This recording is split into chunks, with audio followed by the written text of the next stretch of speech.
Olá pessoal, estou de volta para mais um vídeo do canal Em Busca do Eu, uma jornada interior. Eu me chamo Maressa e nesse vídeo eu vou falar um pouco sobre a separação de consciência e vida. Essa separação da consciência de vida, ela é representada pela, pela consciência que o ser humano possui, que é, vamos dizer assim, uma parte bem pequena daquilo que ele conhece, daquele que ele compreende, daquilo que ele entende como vida. Ou seja, se utilizarmos a estrutura psíquica que Jung trouxe, teremos essa estrutura aqui. A parte consciente é a menor parte que tem. A parte inconsciente engloba o inconsciente pessoal e o inconsciente coletivo. O inconsciente coletivo é aquela estrutura básica que herdamos como humanidade, ou seja, todas as experiências vividas desde os primórdios da raça humana, tudo está englobado aqui dentro do inconsciente coletivo. Querendo ou não, vivemos essas imagens, essas experiências que a humanidade viveu no passado. Claro que algumas experiências elas vão sendo modificadas conforme vai se atingindo um grau de consciência maior. Então, essa divisão do consciente e o inconsciente, essas duas esferas representam a vida. Só que como o ser humano ele só tem como algo habitual, constante na vida dele somente a parte consciente, ou seja, somente essa parte é que é visível aos olhos do ser humano em termos de compreensão, então ocorre aquilo que Jung chamou de desenraizamento da consciência das leis inconscientes da vida. As leis inconscientes da vida é exatamente a parte das raízes, ou seja, daquilo que está submerso. Essas leis inconscientes da vida, elas representam a natureza primordial do ser humano. Ou seja, é aí que está escondida uma das energias, né, principais, primordiais que compõem a essência do ser humano, a essência divina.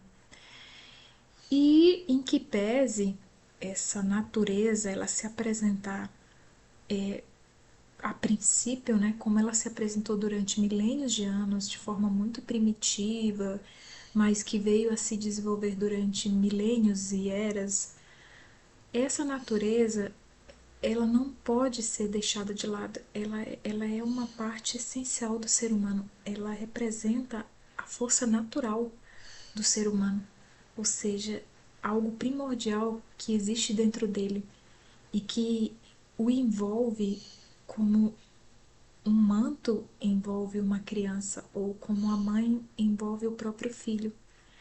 Então, inclusive, em alguns autores, né, eles chamam essa parte inconsciente, ou seja, desse enraizamento, como a grande mãe, né? Ou como os alquimistas chamavam de anima mundi, que é a alma do mundo.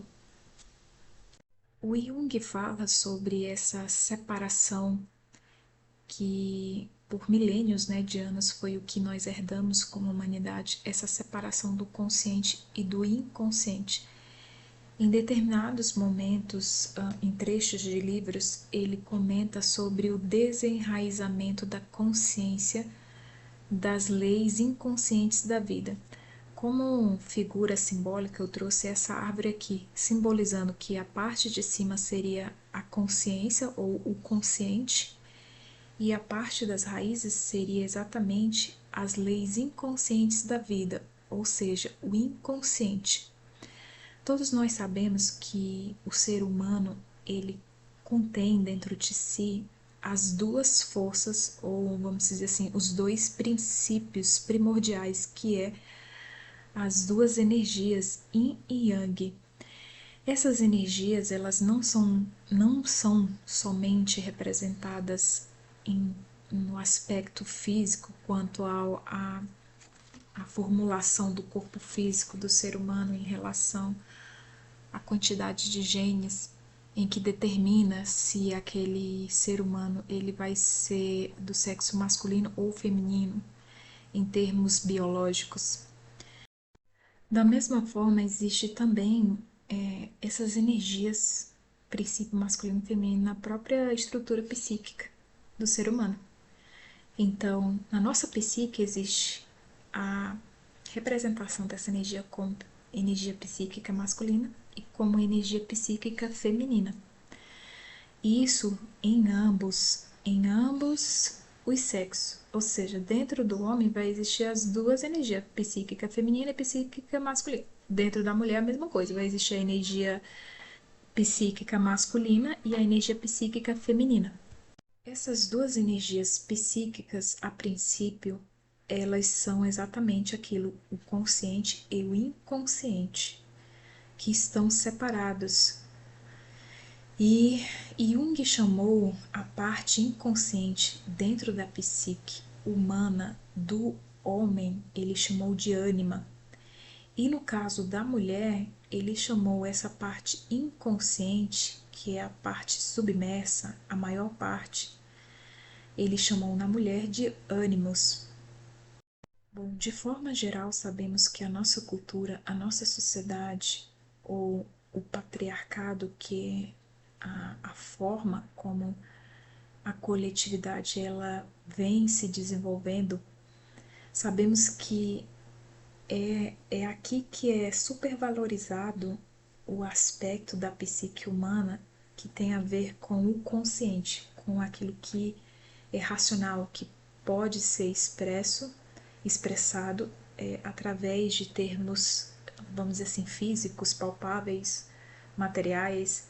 Também, na primeira metade da vida de cada ser humano, ele vive praticamente com a sua energia, tanto vital, psíquica, enfim, toda voltada para fora, ou seja, na busca de cumprir metas, de construir uma estrutura em que ele possa atuar diante da coletividade, diante da sociedade.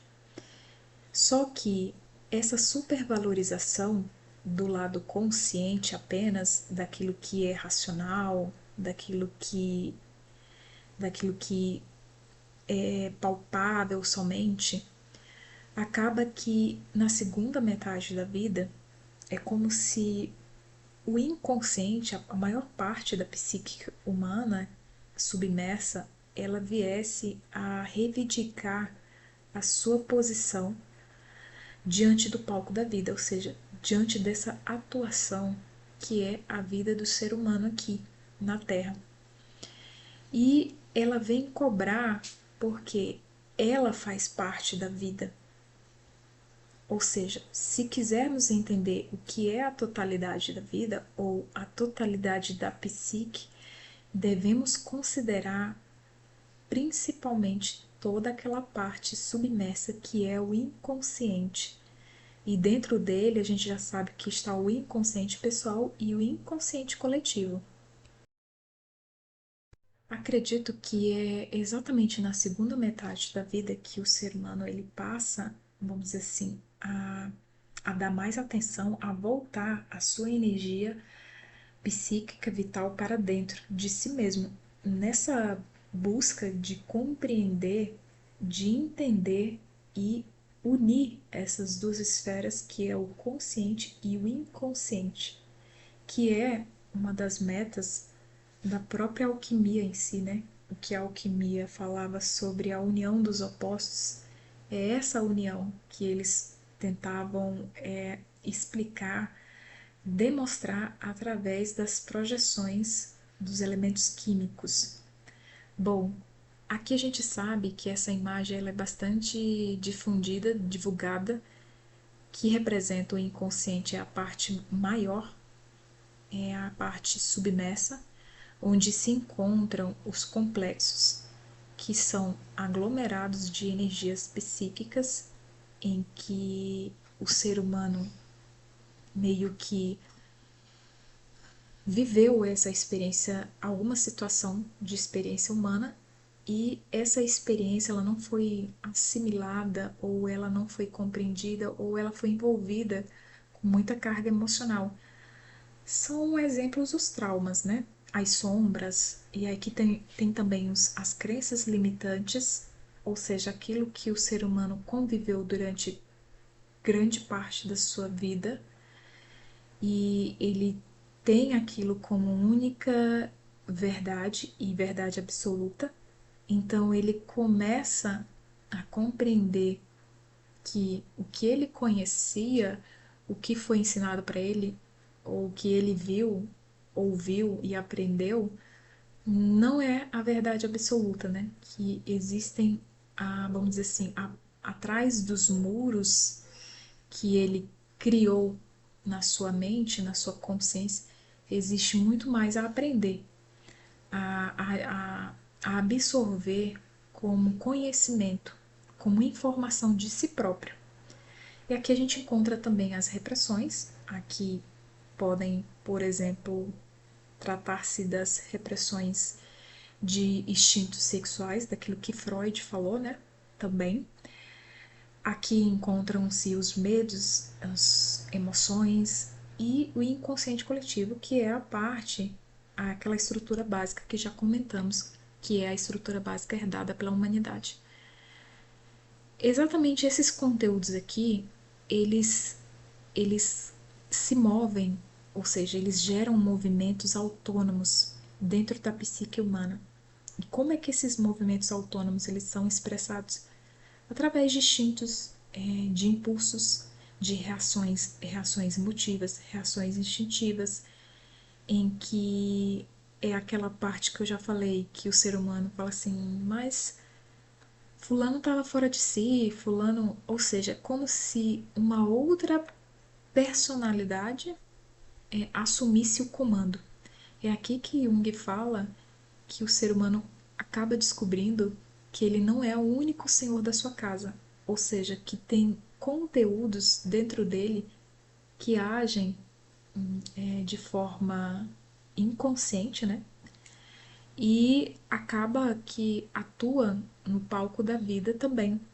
Só que aqui os conteúdos, esses movimentos autônomos, eles se apresentam a princípio de forma muito instintiva, primitiva, de forma rude, porque eles não estão diferenciados, ou seja, eles não foram levados a uma potência maior, a um grau de consciência maior, então eles agem dessa forma.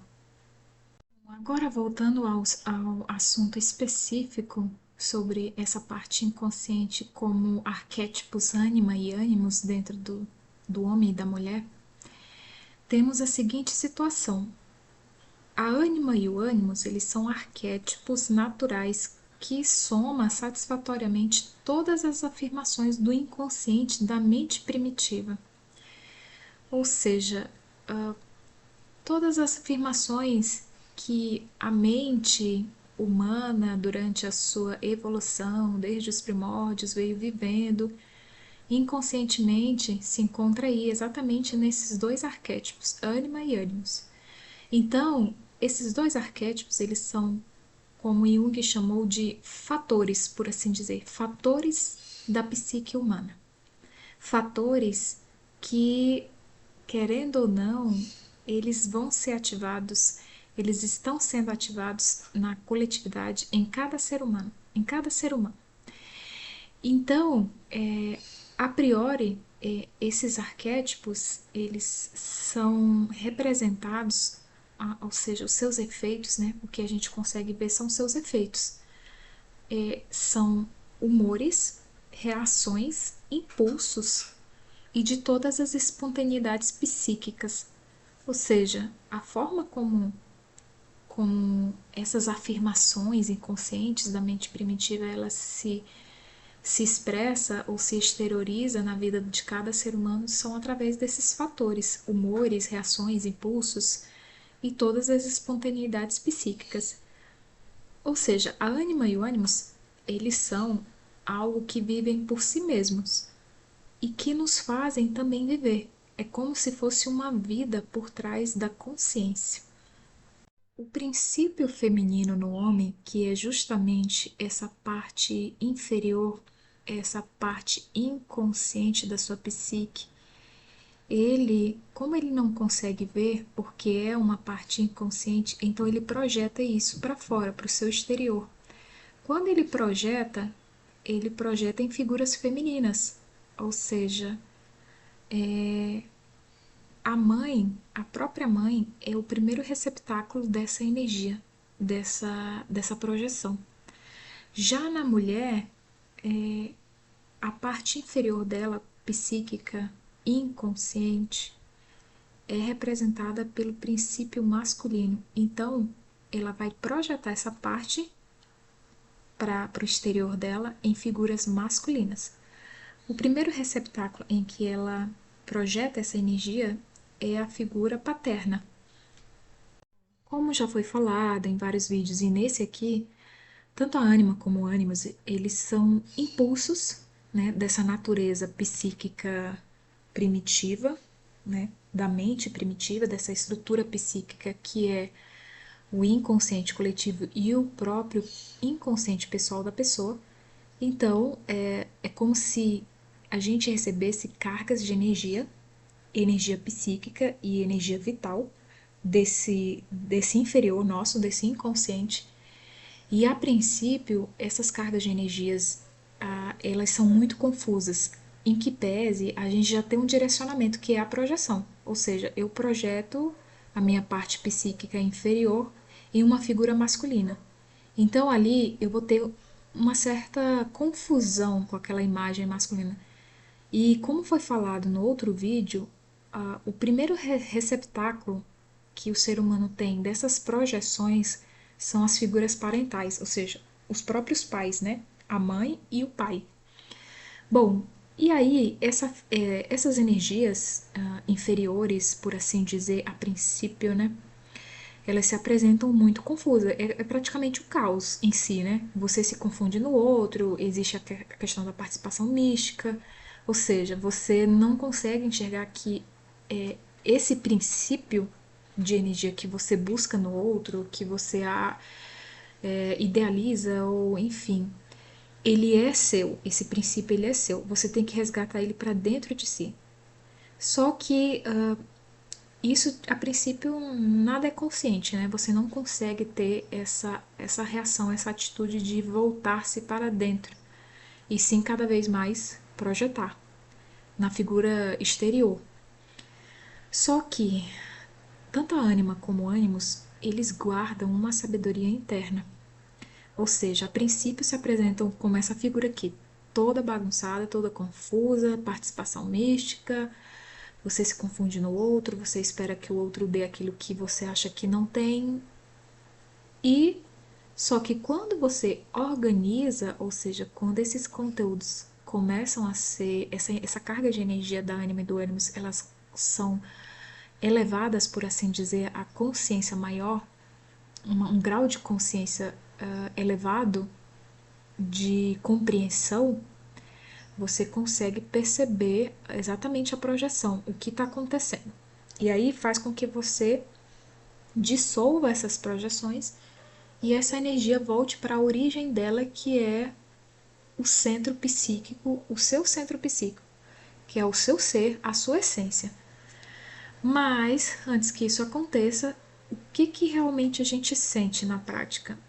A gente sente como se a parte inconsciente nossa inundasse a nossa pequena ilha.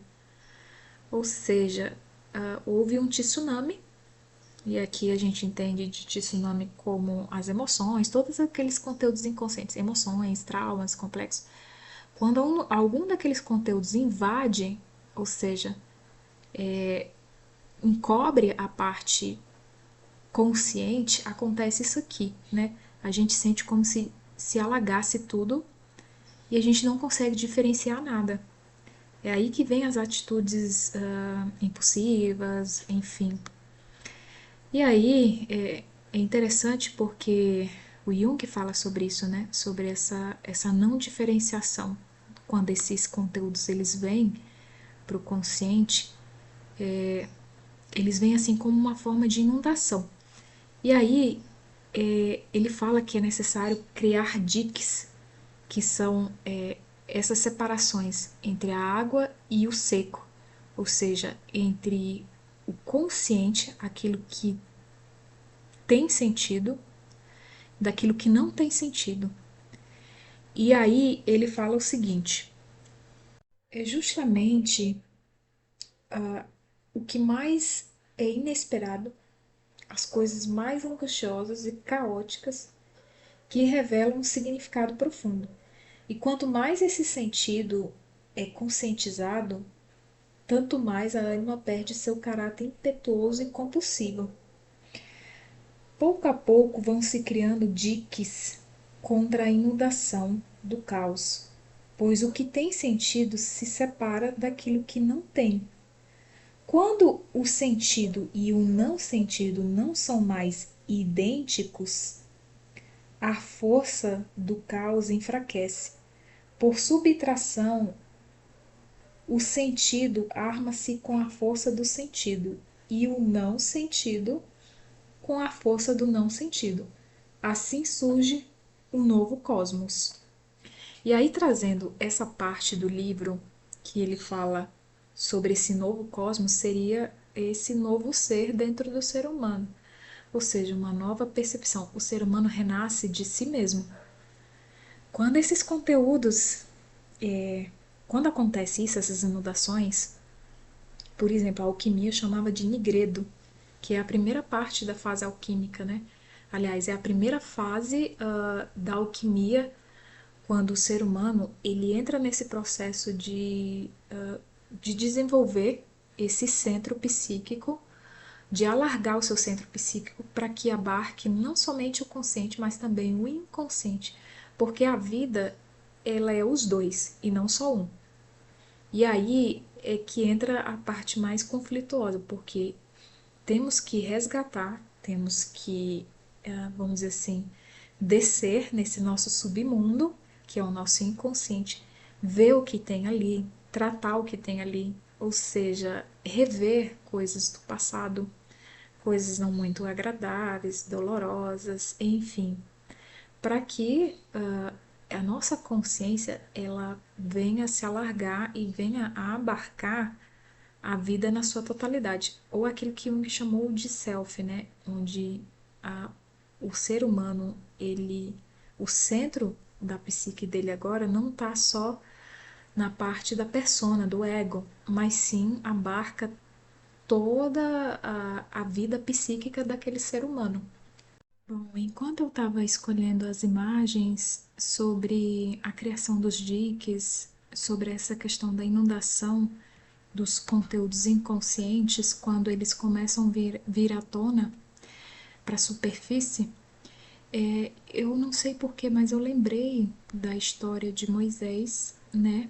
Onde, no momento conflituoso da retirada do povo de Israel, né, do Egito, e no momento crucial em que havia uma necessidade muito maior, é, em que era necessário ali tomar uma decisão, ele simplesmente tocou, né, com seu cajado, abriu esse mar, o mar vermelho, e abriu um caminho seco por entre o mar. Não sei porquê, mas eu achei bem parecido com isso que o livro vem falando sobre a questão do momento mais conflituoso da vida do ser humano, em que ele está vivendo talvez uma das piores fases da vida, ou seja, esses conteúdos vivendo uma, uma morte simbólica, uma transformação interna, em que ele praticamente não vê saída, né? A sua persona, a sua parte consciente, que é uma parte muito limitada, não vê saída. Existe uma força superior, uma vontade superior representada pelo cajado de Moisés, né? Que é representado por essa vontade interna dentro do ser humano, uma vontade elevada, em que ele abre caminho através desse processo de separação, né, de criar diques, ou seja, ele abre caminho onde não tem caminho, ele consegue, com essas transmutação dessas energias, ou seja, de separar aquilo que tem sentido daquilo que não tem sentido, ele consegue abrir caminhos onde não existe caminhos. É interessante isso.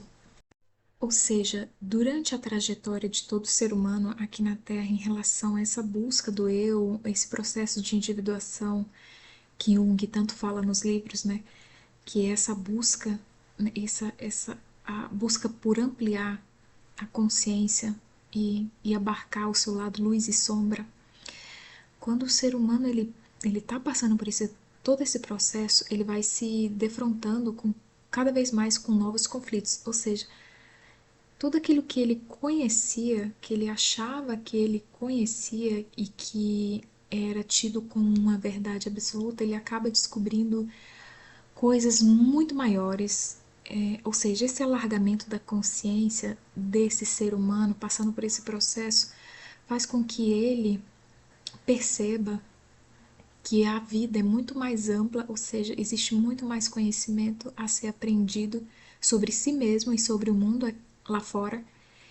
E é como se ele adquirisse exatamente essas forças que outrora eram dispersas em projeções, em complexos e traumas, essas forças elas são resgatadas e faz com que ele tenha força para seguir adiante, agora não baseado em projeções, mas sim baseados nos seus valores internos, nos seus princípios interiores, nos princípios desse novo ser que renasce como uma fênix dentro desse ser humano. E aí ele vai se deparando com novos conflitos e novamente ele passa pela Nigredo e vai transmutando, transformando as situações e é como se abrisse caminho. Para mim é como se é, tocasse o cajado diante do mar da inconsciência, do inconsciente e conseguisse abrir caminho e ver o horizonte, ver que existe uma saída onde não existia saída, ou seja, é uma nova adaptação da psique humana, uma nova adaptação que esse ser humano vai sofrer, vai vai ter que aplicar na sua vida em relação a tudo, a tudo. Bom, de forma direta e para finalizar o vídeo, a ânima, ela se apresenta, ou seja, essa parte psíquica feminina, inconsciente no homem, indiferenciada e inferior, ela se manifesta na vida ordinária por despropositadas mudanças de humor e caprichos. Mas a ânima também, ela representa as experiências fundamentais que o homem teve com a mulher através dos milênios.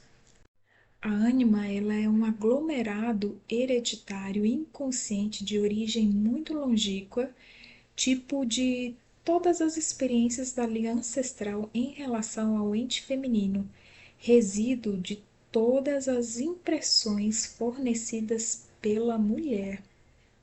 Ou seja, a ânima, ela encerra os atributos fascinantes do eterno feminino.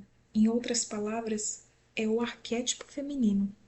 Bom, como já foi falado anteriormente, o primeiro receptáculo da ânima é a mãe, e isso faz com que, aos olhos do filho, ela pareça dotada de algo mágico, algo transcendental.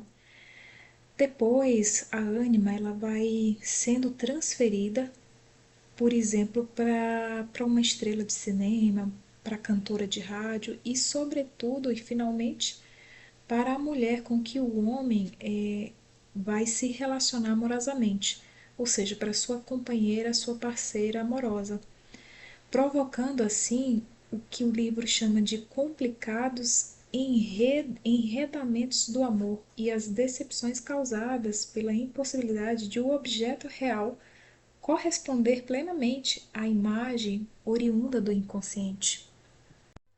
Aliás, o próprio livro fala que essa transferência nem sempre se processa de modo satisfatório, ou seja, a transferência da ânima projetada na mãe para depois ser projetada na própria parceira ou companheira amorosa, né? E aí, o livro fala o seguinte, que a retirada da imagem da ânima de seu primeiro receptáculo constitui uma etapa muito importante na evolução psíquica do homem. Se não se realiza, a ânima é transposta sob a forma da imagem da mãe para a namorada, a esposa ou a amante. Então o homem esperará que a mulher amada assuma o papel protetor de mãe, o que o leva a modos de comportamento e a exigências puéreis gravemente perturbadoras das relações entre os dois. Outro exemplo que a gente poderia dar é o seguinte: se a criança, o rapazinho, ele não se sentiu amado, ele tiver uma ferida de rejeição, de abandono, ele vai buscar na mulher amada exatamente o preenchimento dessa ferida. E aí pode ocorrer o que geralmente ocorre, né? Que é essa mulher amada, ela não conseguir preencher esse vazio ou suprir essa necessidade interna dessa ferida de abandono. E aí começam as complicações, porque, querendo ou não, esse homem provavelmente ele vai projetar a sua ferida inconscientemente do abandono, que é um sentimento do seu inconsciente, da sua psique inferior, ele vai projetar na mulher, na sua companheira. E aí, aí que começam os conflitos, né, entre relacionamentos. Bom, isso explica porque depois da metade da vida, muitos homens acabam que passam por algumas mortes simbólicas, o que na verdade já é essa ânima penetrando na vida desse homem, né, na sua segunda metade de vida. Bom, isso também explica que na primeira metade da vida, a ânima ela projeta-se de preferência no exterior, sobre seres reais, estando sempre presente nas problemáticas do amor, ou seja, nas ilusões e desilusões amorosas. Mas na segunda metade da existência, quando o jogo dessas projeções vão se esgotando e a mulher dentro do homem, ou seja, a ânima, a psique inferior, inconsciente dentro do homem, durante anos foi muito reprimida, né? Ela que começa a penetrar na sua vida sem ser chamada. Ou seja, o fato de o homem reprimir a sua própria inconsciência, a sua própria parte psíquica feminina, inconsciente, e isso é resultado de um consenso coletivo em que o homem nunca deveria permitir que o sentimento influísse na conduta, na sua conduta. Então esse senso coletivo, ele é resultado também de, de vários processos do inconsciente coletivo, né? Ou seja, das experiências humanas de todos os homens, de praticamente boa parte dos homens, né, que viveram de lá para cá, dos primórdios até a época em que nós estamos vivendo. Então, como resultado disso, ocorreu exatamente essa repressão do feminino, né? Não só dentro do homem, como a gente vê que o patriarcado, ele é um exemplo de repressão do feminino tanto internamente como externamente, né? Principalmente externamente. Bom, e aí, o que que acontece? Esse homem forte, ele estará então frequentemente amuado, tornar-se-á então hipersuscetível, surgirão intempestivas mudanças de humor, explosões emocionais e caprichos. Ele perderá progressivamente o comando em sua casa. Ou seja, aquilo que Jung falou, né? Que acabamos de descobrindo que não somos os únicos senhores da nossa própria casa, né? Essa casa que representa a psique. Bom, aí no livro da Anice da Silveira, ela comenta que a ânima ela se apresenta personificada nos sonhos do homem. Por exemplo, quando o homem tem sonhos com mulheres desconhecidas, que são, vamos dizer assim, totalmente contrária à forma de ser daquilo que ele está acostumado, ou então quando aparecem personagens, mulheres conhecidas do seu, vamos dizer assim, de relacionamentos seus, também são personificações dessa ânima dele. E aí ela fala também que se apresenta em contos de fada, no folclore, né, de todos os povos, em mitos, nas produções artísticas. As formas mais belas ou horríveis de que ela se reveste são numerosíssimas. Por exemplo, tem a sereia, tem a mãe d'água, tem a feiticeira, tem a fada, tem a ninfa, o animal, ela também pode se apresentar como animal, né? Sucubo, deusa, mulher, enfim. O princípio feminino no homem, ele poderá desenvolver-se e diferenciar-se e transpor estágios evolutivos. Ou seja, é aquilo que eu falei, que a ânima, o arquétipo, ele nunca é só aquilo. Ele sempre vai ter algo mais. No caso da ânima, ela sendo uma energia, vamos dizer assim, meio que inconsciente, primitiva, ela se apresenta dessa forma. Mas essa energia, quando ela é convertida, ou seja, quando ela é transmutada, trabalhada e elevada na consciência desse homem, ela traz o tesouro que é exatamente o elo do homem com o seu inconsciente. Ela vai ajudar esse homem, vamos dizer assim, a ele unir os opostos aparentemente irreconciliáveis dentro de si mesmo. Bom, aí o livro traz uma representação, né, do que seria essa ânima em seu estágio evolutivo superior. Seria exatamente a misteriosa encarnação de espiritualidade e sabedoria de Mona Lisa, que é aquela pintura de Leonardo da Vinci. Ali é uma representação dessa ânima no seu estágio mais elevado. Em outras palavras, a Mona Lisa ela representa como se fosse uma sósia feminina do próprio Leonardo da Vinci. Ou seja, ele conseguiu trazer para o mundo material expressões de sua própria psique feminina, ou seja, do seu interior, do seu inconsciente. Ele trouxe isso num estado elevado. E aí ele fez aquela obra, né? Essa criação dessa obra lindíssima e enigmática que até hoje se ouve falar, né? Da Mona Lisa. Bom, para finalizar o assunto sobre a ânima, que é o princípio feminino no homem, o livro fala o seguinte, e eu acho que é a parte mais bonita de se ouvir, é que quando esse princípio feminino no homem, que é a ânima, ele for atentamente tomado em consideração e confrontado pelo ego, aqui essa confrontação significa que a persona, a parte consciente, ela começa a abranger esse princípio feminino de forma consciente, né, permitindo que esses conteúdos venham e que ele compreenda a raiz desses conteúdos, a origem deles, né?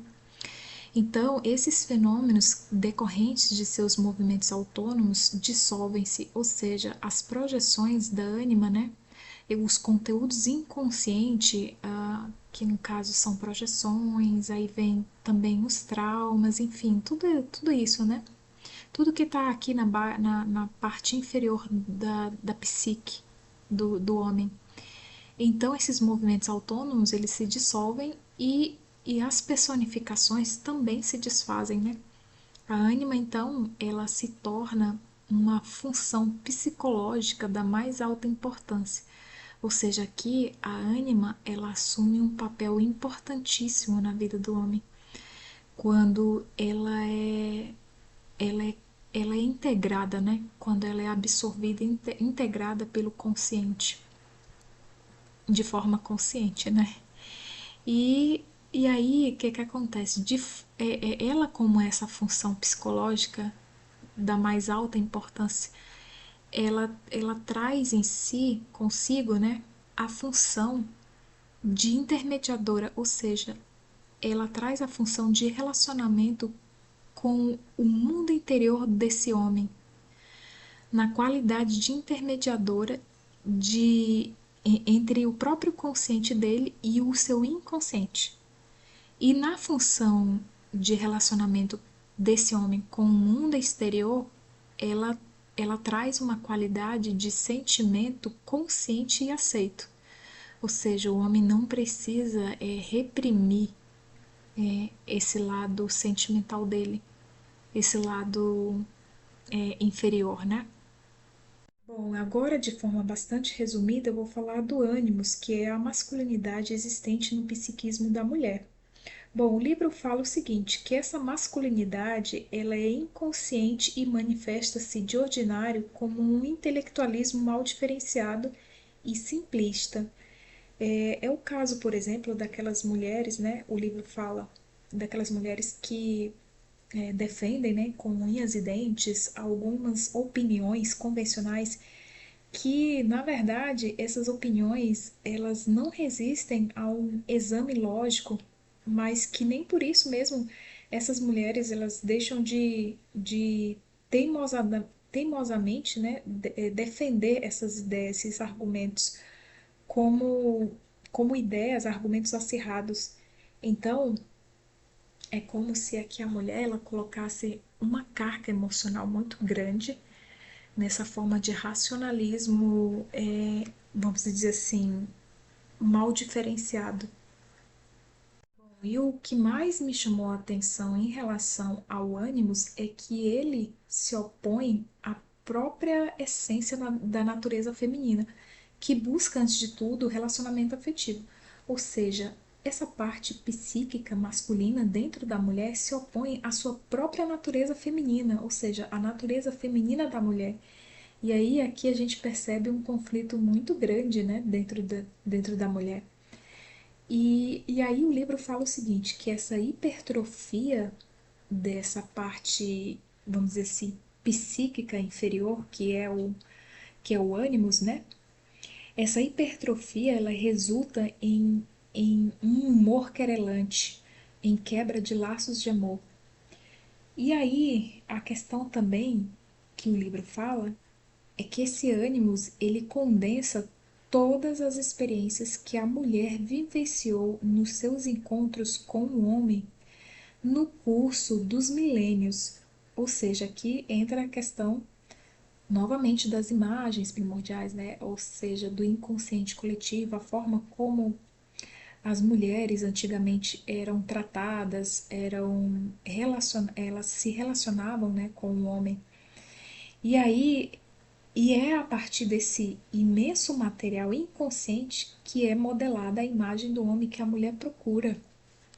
Ou seja, para mim, essa imagem, esse material inconsciente que é modelada a imagem do homem que ela procura, é uma imagem bastante inconsciente, né? Bom, como também ocorreu na ânima, aqui o primeiro receptáculo, como já foi dito, do ânimos será o pai. Depois ocorre a transferência, né, dessa projeção para o mestre, para o ator de cinema, para o campeão esportivo ou líder político. Projetado sobre o homem amado, no caso aqui o companheiro, parceiro, faz dele uma imagem ideal, impossível de resistir à convivência cotidiana. E aí vem as decepções inevitáveis, ou seja, por último, ou finalmente, essa projeção do ânimos, ela é projetada no parceiro, no companheiro amoroso. E como toda imagem, né, ideal que é projetada, essa imagem nesse companheiro, o companheiro em si, ele vai ser impossível, né, de vamos dizer assim, suprir todo esse idealismo e, e resistir, né, vamos dizer assim, esse idealismo resistir à convivência cotidiana. Então aí é inevitável as decepções, né? E aí fala que as relações entre o homem e a mulher decorrem, ou ocorrem, na verdade, né, dentro desse tecido fantasmagórico produzido pela ânima e pelo ânimos. Portanto, não é para se surpreender que surjam emaranhados problemas na vida dos casais. Bom, o ânimos, ele assume algumas personificações nos sonhos de algumas mulheres, ele pode aparecer como figuras, personagens masculinos que essa mulher já conheça, que faz parte do seu círculo de relacionamentos, ou ela pode também personificar o ânimos através de figuras, personagens masculinos que ela desconhece, que ela não tem conhecimento. Ou também figuras masculinas que ela teve contato na vida dela passada, ou seja, na fase da infância, adolescência ou fase adulta também. Bom, as personificações do ânimos também se apresentam através dos contos de fada, dos mitos e outras produções do inconsciente, que variam em escala larguíssima. Então, essas outras produções do inconsciente seriam formas de animais selvagens, demônios, príncipes, criminosos, heróis, feiticeiros, artistas, homens brutos e homens requintados. Bom, e aí, da mesma forma que acontece com a ânima, o ânimos também ele é suscetível de evoluir, ou seja, de transformar-se. Vários contos de fada nos dizem, ou seja, nos trazem exemplos, né, de príncipes metamorfoseados em animais que, por fim, são redimidos pela heroína no conto de fadas, o que significa exatamente essa representação da evolução e integração do princípio masculino na consciência da mulher. Um exemplo de ânimos na literatura que o livro traz seria o Heathcliff, eu acho que é assim que se pronuncia o nome do personagem do Morro dos Ventos Uivantes, do romance de Emily Brontë. Ou seja, o Heathcliff ele encarna os atributos negativos do ânimos em toda a sua crueza, ou seja, brutalidade, crueldade, capacidade destruidora. No entanto, a Emily, a autora do romance, que vivia em íntimo contato com as imagens do inconsciente, ela conhecia também outras faces do ânimos. É assim que, em seus poemas, ela exalta um, um tipo de ânimos como se fosse um anjo radiante, um fantasma sempre presente, ou seja, ela coloca como meu escravo, meu companheiro, meu rei. O ânimos, nos seus aspectos positivos, ele tem funções importantes a realizar. Ele é o mediador entre o inconsciente e consciente da mulher, papel desempenhado pela ânima no homem. Se atentamente cuidado e integrado pelo consciente, traz à mulher capacidade de reflexão, de autoconhecimento e gosto pelas coisas do espírito. Quando depois de duras lutas se desfazem as personificações da ânima ou do ânimos, o inconsciente muda de aspecto e aparece sob uma forma simbólica nova, representando o self, o núcleo mais interior da psique. Ou seja, tanto a ânima, e o ânimos, quando eles se desfazem das suas personificações, das suas projeções, o inconsciente ele muda de aspecto, ele aparece sob uma forma simbólica nova, representando, no caso agora, como se fosse uma projeção interna, por assim dizer, né? Representando o self, ou seja, o núcleo mais interior da psique. Ou seja, aqui é a própria integração do eu, né? O eu persona com o self ou o eu sou para alguns, né? E aí, para finalizar, vamos dizer assim, esse novo aspecto do inconsciente que agora não se apresenta mais como ânimas e ânimos, No caso, esse novo centro, essa forma simbólica nova que representa o self, ou seja, o núcleo mais interior da psique, ele se apresenta nos sonhos como figuras desse centro profundo. No caso das mulheres, se apresenta como uma forma de uma figura feminina superior, uma mulher desconhecida de quem emana autoridade e benevolência, sacerdotisa, deusa mãe ou deusa do amor. No caso dos homens, esse aspecto do inconsciente agora, ele assume o aspecto do velho sábio, ou de um mago, ou de um mestre espiritual, ou de filósofo. Essas personificações, sejam elas femininas ou masculinas, são dotadas de grande potencial energético, causando sempre ao sonhador uma impressão duradoura de maravilhamento. Então, agora o self ele passa a se revelar para a psique humana. Mas é importante não deixar de falar que o self ele não se revela apenas por intermédio de personificações humanas. Na verdade, segundo o livro, né, fala que essa grandeza, sendo uma grandeza que excede de muito a esfera do consciente, a sua escala de expressões estende-se de uma parte ao infra-humano e de outra parte ao super-humano. Assim, os seus símbolos podem apresentar-se sobre aspectos minerais, vegetais e animais, como super-homens e deuses.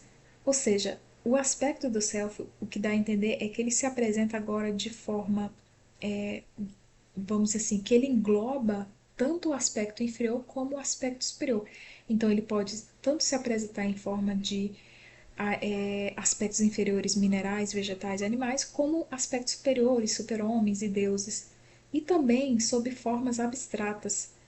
A denominação de self não cabe unicamente a esse centro profundo, mas também à totalidade da psique. O reconhecimento da própria sombra e a dissolução de complexos, a liquidação de projeções, a assimilação de aspectos parciais do psiquismo, a descida, vamos dizer assim, a descida ao fundo dos abismos, que é o nosso inconsciente. Em suma, o confronto entre o consciente e o inconsciente produzem um alargamento do mundo interior, do qual resulta que o centro da nova personalidade construída durante todo esse longo labor não mais coincida com o ego, ou seja, o centro da personalidade estabelece-se agora no self. E a força energética que esse self, ou seja, esse centro, ele irradia, englobará todo o sistema psíquico. A consequência será a totalização do ser. O indivíduo, ele já não estará fragmentado interiormente, e também ele não vai se sentir fragmentado interiormente. Não se reduzirá a um pequeno ego crispado dentro de estreitos limites. Seu mundo agora abraça valores mais vastos, absorvidos do imenso patrimônio que a espécie penosamente acumulou nas suas estruturas fundamentais. Prazeres e sofrimentos serão vivenciados no nível mais alto de consciência. A pessoa torna-se ela mesma, um ser completo, composto de consciente e inconsciente, incluindo aspectos claros e escuros, ou seja, luz e sombra, masculinos e femininos, ordenados segundo o plano de base que lhe for peculiar. Bom, pessoal, é isso. Esse foi um resumo falando sobre essa separação dessas estruturas psíquicas dentro do ser humano, como elas reagem na vida cotidiana do homem e da mulher e como elas são representadas, né? Essa parte inferior, que geralmente é empurrada para baixo, para o inconsciente cada vez mais, como é que ela se apresenta, como é que ela se manifesta diante do cotidiano, diante dos relacionamentos, de tudo aquilo que o ser humano ele vem experienciar aqui de forma temporariamente humana. Bom, pessoal, os livros que foram usados em indicações foram esses dois, o Nice da Silveira, que é Vida e Obra do Jung, né? Jung, Vida e Obra, se eu não me engano é assim o nome do livro. E Jung, Vida e Obra, é isso mesmo. E o outro livro foi Os Arquétipos e o Inconsciente Coletivo do Carl Jung. Bom, se você gostou desse vídeo, deixa o seu like. Se você não é inscrito, se inscreva e nos vemos nos próximos vídeos. Até mais!